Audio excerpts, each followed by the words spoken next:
You are listening to the Beyond the High Road podcast with Shelby Milford, episode number 27. Stay tuned. Well, hello, everybody.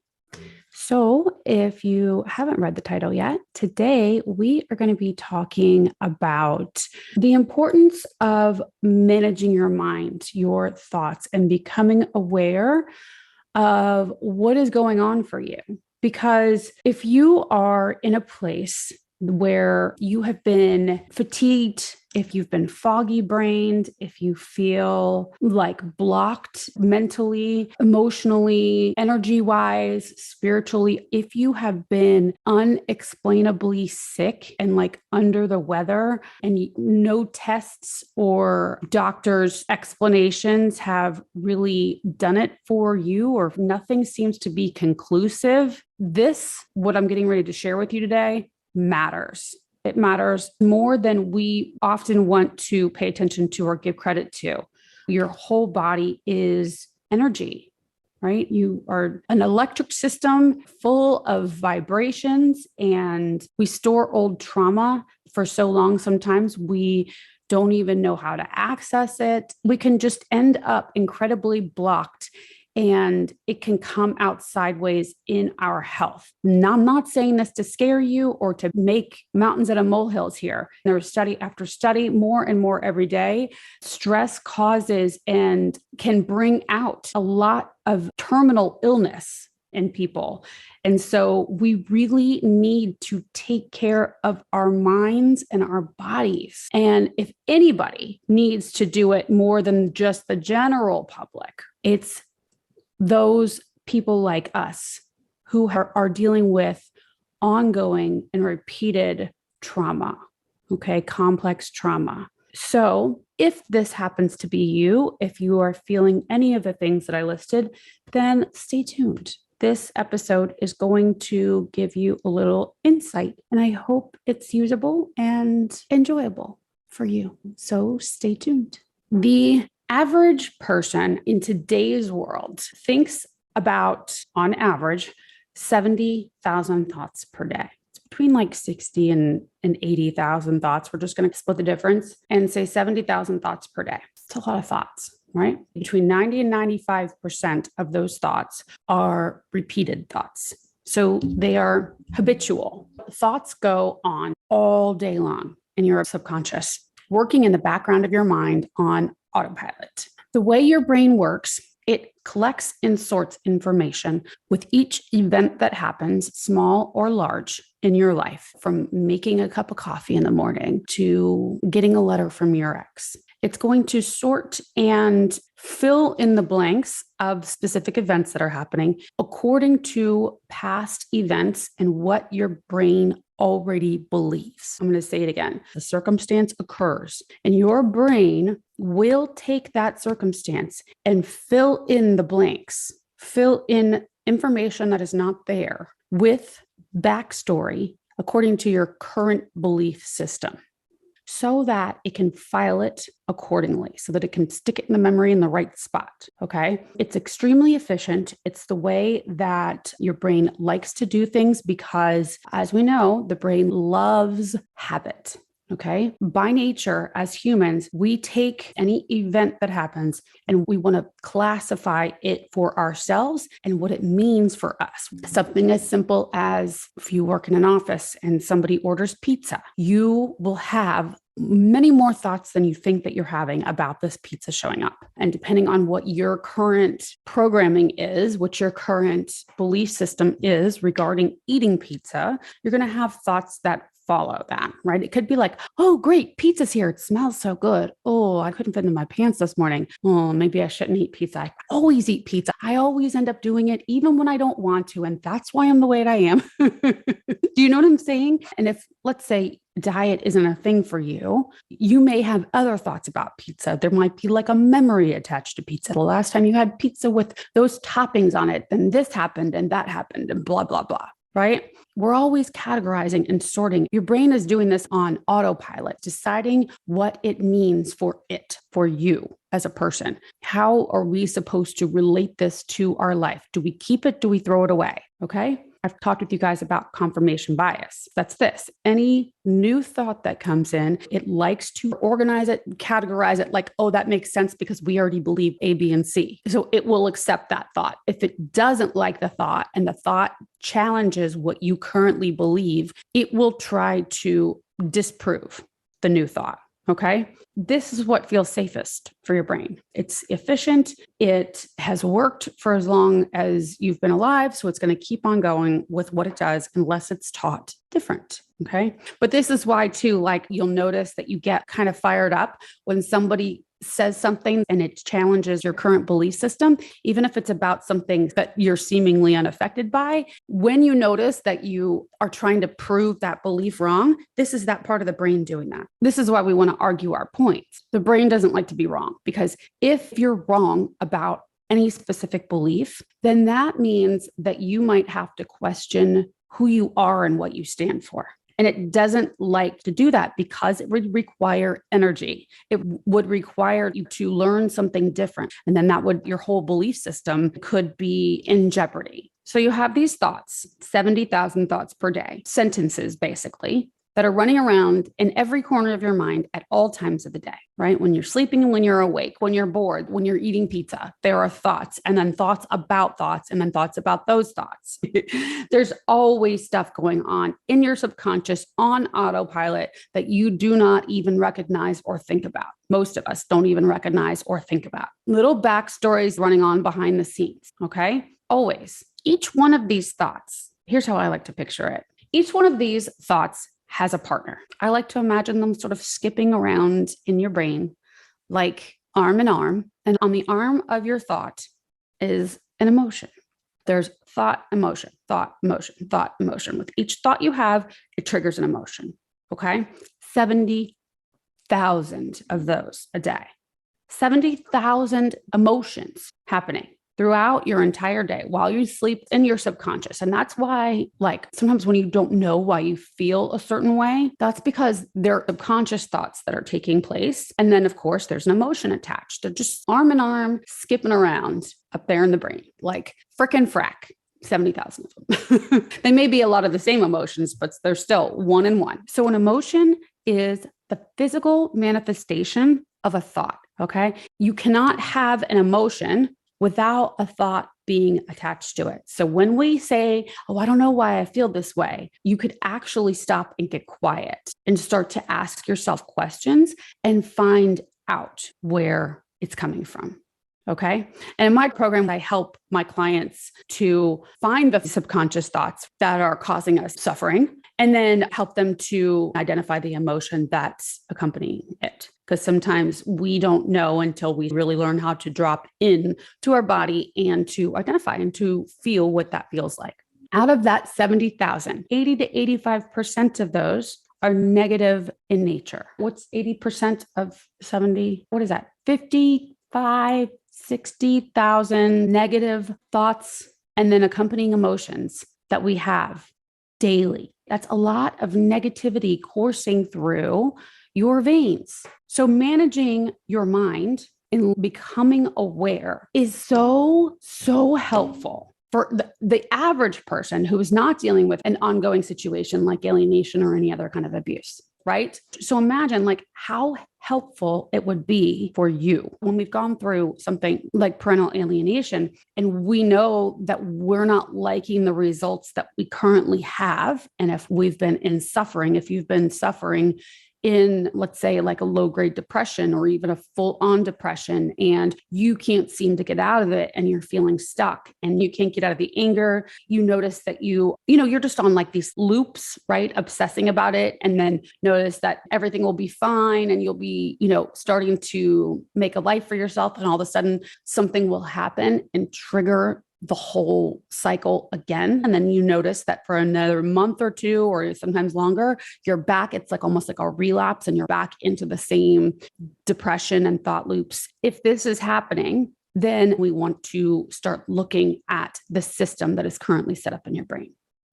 So a thought is based on our own individual models of the world. And a belief is a thought that we have decided to think on repeat. Like you can believe anything if you put your mind to it and you really wanted to believe something is true. If you repeated it to yourself enough times, this would turn into a belief of yours, or you would believe it to be truer than other things. Okay. So you can reinforce a thought and make it become a belief by repeating it. Okay. So I think it's helpful to point out if 90% of our thoughts, 90 to 95% of our thoughts are repeated and 80 to 85% of our thoughts are negative, then that means that a lot of these thoughts that we're thinking on the daily basis, what did I say?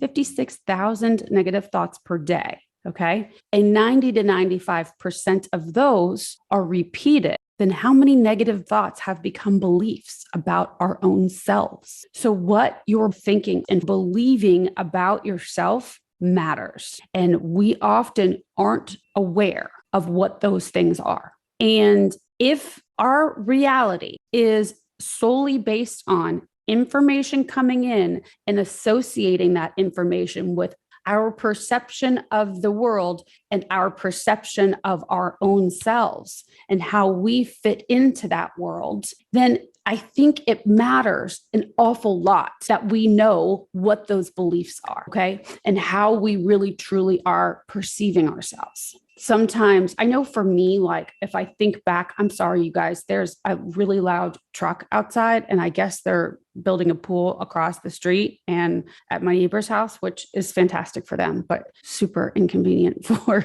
our episode today. So I apologize if you can hear that beeping in the back. It's super distracting for me. Before I came to doing this work, I really had no interest or idea, maybe slightly an interest because I've always been intrigued and fascinated by the human mind, but I was fascinated by the human mind, but not necessarily my mind always, because I thought that learning more about it would mean that it would be dragging things out and opening up Pandora's box. Like once I opened it, I just didn't know what to expect, right? But so back before I started living consciously, I had no idea how many hidden, deep-seated negative beliefs that I had about myself, about money, about family, about what mom and dad should look like, what those roles look like, what relationships, what they are supposed to be, how parents are supposed to act when they split up, how your ex should act, all of these beliefs that I had hidden deep inside of me that I had no idea were there. And those beliefs were all affecting me on a very, very real, everyday basis and level. Like they were really affecting how I functioned and interacted with the rest of the world. And a lot of these beliefs were keeping me from earning at my potential. They were keeping me from choosing partners that were a proper and healthy fit. They were keeping me from feeling the feelings that I needed to feel so that I could get on and move through life in a functional way. If I'm going to generalize it, these beliefs, there was many, many beliefs that were holding me back. Okay. And I had no clue. Like I thought that I knew myself, and I did on a, what kind of eggs do you like? That just reminded me of that movie Runaway Bride, but like, what kind of eggs do you like? What's your favorite color? What do you like to do with your time? That kind of stuff. Totally. I had it. I knew it. What do you want to be when you grow up? Yeah, a coach. But when it comes to the beliefs that I had, it took some uncovering, and that took me learning. And really for me, it took me having a coach to be able to help me to find them, to locate these subconscious thoughts and beliefs that I didn't even know I had because I wasn't paying attention to them. I didn't know what to look for. But you can do it without having a coach if that's what you want to do. And I will tell you what you can do in order to uncover these in just a minute. But so we have these 56,000 negative thoughts that are going on in our head every day, average person, right? This is not taking into account anybody that has any complex trauma situation going on, parental alienation, any childhood abuse. This is just taking the average person. So I'm thinking that the numbers are actually a little higher for those of us that have had any ongoing prolonged abuse trauma. Okay. Even more reason why we should really start becoming aware and weeding out the not so helpful thoughts and beliefs that we have woven into the fibers of our body, of our being, okay? Deep in the subconscious of your brain and in the energy of your body, okay? Some of these things are stuffed down and hidden behind corners, and we don't realize them until all of a sudden they come up. And until you are able to sort of, it's almost like, unraveling a ball of yarn and just looking at everything and seeing. And it's not a super lengthy process like it might sound like. And it's also not a super unpleasant process. In fact, it is a beautiful process when you allow yourself to do the work to heal yourself from the alienation, from anything that's happened in your life. You'll see it's not sitting in the therapist's office and crying until you can't cry anymore.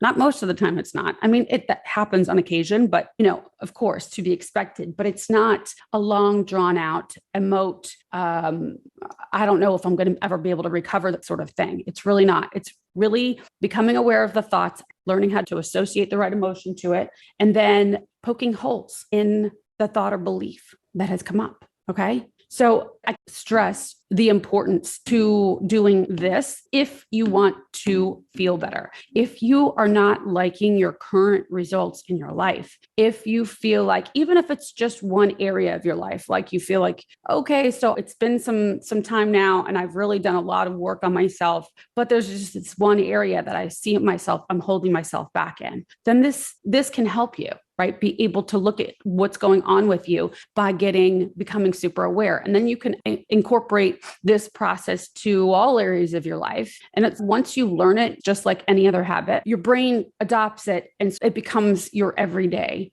process. And so it's not like a big commotion to do every time. But if you are like how I was, where every area of my life was a disaster, was at a standstill, I felt debilitated. I felt completely emotionally starved, depleted, and I felt I was constantly exhausted to the point where actually medically things were wrong with me. I could not stay awake during the day, very lethargic. I was, I had headaches all the time, anemia. So these negative emotions were manifesting themselves. So the negative thoughts happened, negative emotions were the manifestations. And then off of all of that stress, the cortisol that the body releases, this caused other issues in my system. Okay. And I'm not trying to say this to scare you or whatever. I want to say this to hopefully help you to empower yourself to take some action, because there are steps to take. If you've gone to the doctors, maybe you've gotten a bunch of,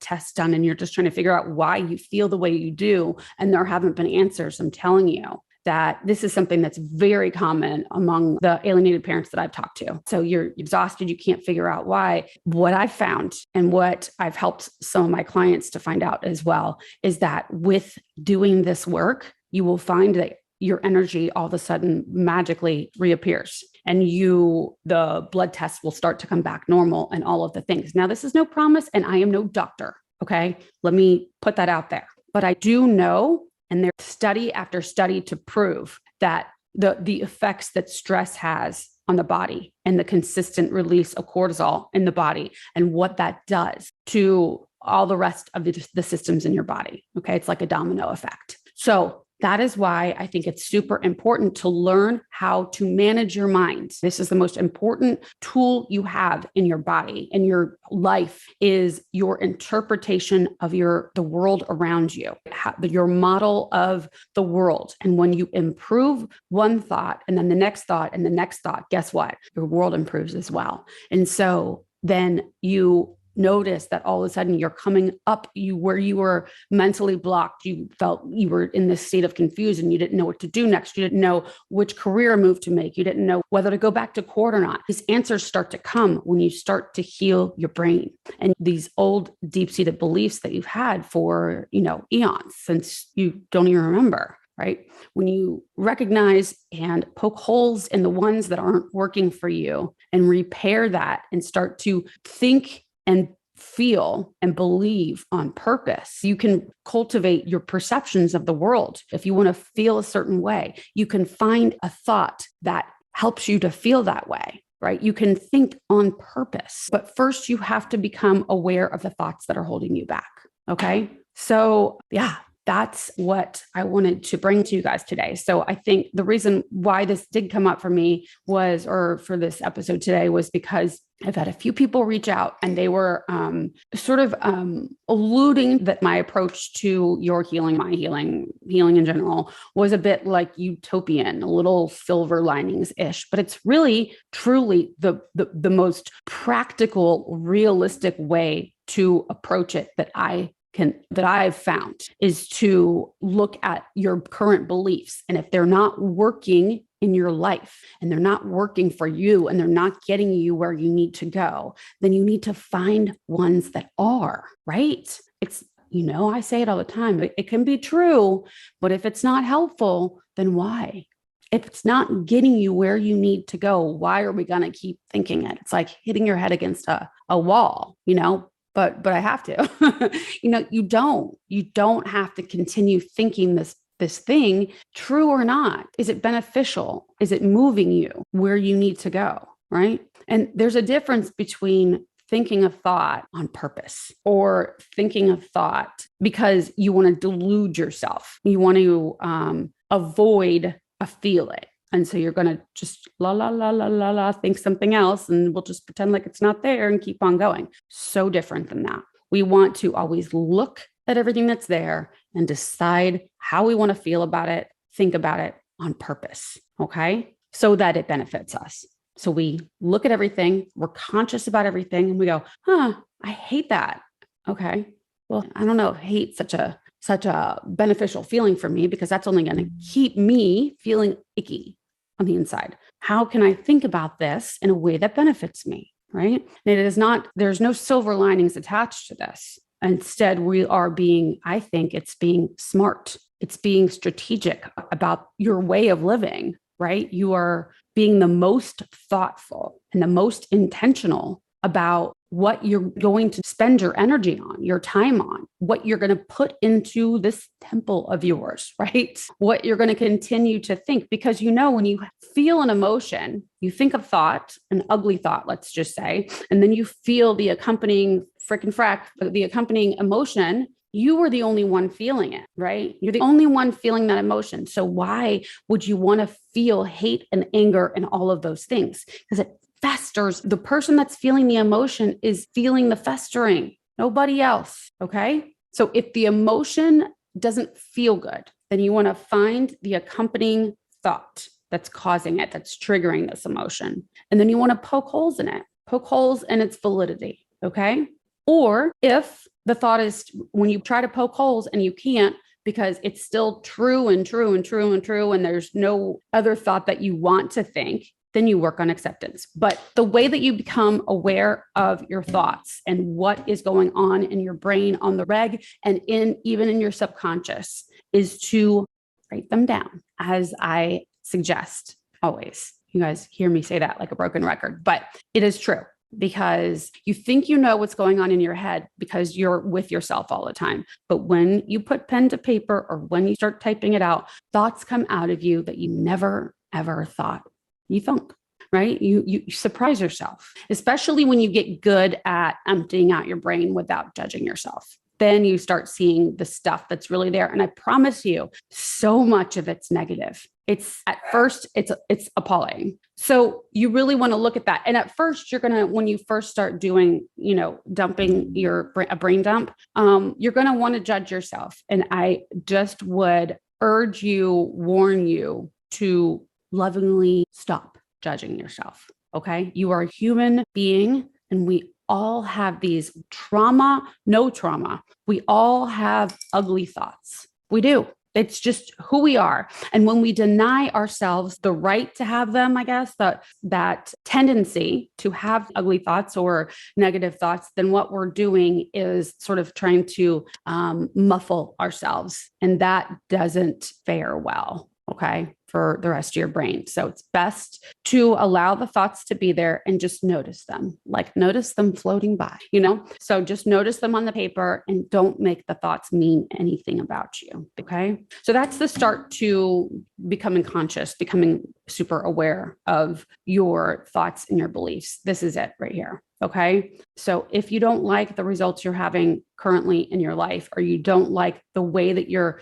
currently thinking about your situation and it's not helping you, and you feel stuck in anger and you feel stuck in shame or any feelings that you don't currently love being in, the first thing that you must do is become aware of what's going on and how you are viewing yourself as it relates to the world around you. Okay. Okay. Thanks for being with me today. And I love you guys. And I will see you next week. Oh, and don't forget to sign up for the Healing and Reinvention program. This month, we are diving into emotional balance. So it's all about this and about how to be good with having all of the emotions and how to choose your emotions on purpose. So I go full deep dive into, the overview that I kind of gave you today and that I've given you, over however many episodes. So go to beyondthehighroad.com to join today. Oh, and also thank you to Juju Philly. Thank you so much for your review. I so appreciate it, as you guys know. And yeah, I really appreciate you taking the time, and I appreciate your kind words. So thank you very much. And that is it. I will see you guys next week. Thanks so much for listening today, guys. I'm honored that you chose to share your time with me. If you like what you've been hearing and you want more, come join me in the new monthly membership, where we take the concepts that you hear about here and, using a logical framework, you learn to apply them to your specific situations, upgrading your thoughts and your life, even while experiencing the grief of alienation. For more information, go to beyondthehighroad.com. See you soon.